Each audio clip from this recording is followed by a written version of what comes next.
सकरन मां खबर शामिल कजी थी। राजकुमार रोज जी रिपोर्ट मूजिब सिंधु यूनाइटेड पार्टी टाउन सकरन जे सदर परवेज़ अहमद सुबरो टाउन इंतजामिया ते तनक़ीद कंदे चयो आहे त शहर जे मुख़्तलिफ़ रोडनि ऐं घिटियुनि में बीठल पाणी सबब शहरी सख़्त तकलीफ़ुनि में मुंहुं ॾेई रहिया आहिनि। हुन चयो त गर्ल्स स्कूल मस्जिद ऐं सिविल अस्पताल भरिसां पाणी बीहण करे शागिर्दाणियूं मरीज़नि ऐं आम शहरियुनि खे रोज़ानी मुश्किलातूं पेश अची रहियूं आहिनि। हुन मुताबिक़ कयो त सफ़ाई ऐं नेकाल आब जे मसइलनि जो फौरी ऐं मुस्तक़िल हल कढी शहरियुनि खे बुनियादी सहूलियतूं फ़राहम कयूं वञनि। ही असां गर्ल्स हाई स्कूल जे साम्हूं बीठा आहियूं, नवाबशाह रोड सकरन। साम्हूं मुंहिंजो दुकानु आहे एसी फ्रिजनि जो। असांजो कारोबार आहे। टियों ॾींहुं आहे त ही गटर लाइन बंदि आहे। मुसलसल इहो पाणी जीअं लाइट अचे थी, माण्हुनि जो कमकार शुरू थिए थो घरनि गाॾनि में, इहो पाणी मथे चढ़ी थो अचे। लाइट वञे थी, पोइ स्लो स्लो कुझु लहे थो, कुझु बीठो आहे।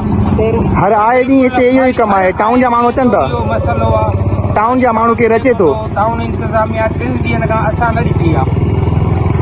हिते भरिसां स्कूल बि आहे ऐं जीअण जंजाल लॻो पियो आहे। रोज़ हिते कई गाॾियुनि जा मसइला, गाॾियूं अचो बीहो वञनि, रस्तो ब्लॉक आहे, हेॾा ही जॻह पई ठहे। ऐं पर ऐं गर्ल्स स्कूल आहे, नियाणियुनि जो उहे गाॾियूं ॿियनि नियाणियुनि जो परियां मस्जिद आहे, माण्हू मस्जिद में निमाज़ पढ़ण लाइ वञनि था, हीउ गटर उथले थो। ॾाढो परेशान कयो आहे हिननि। महिरबानी कयो, असांजो मसइलो हल करायो।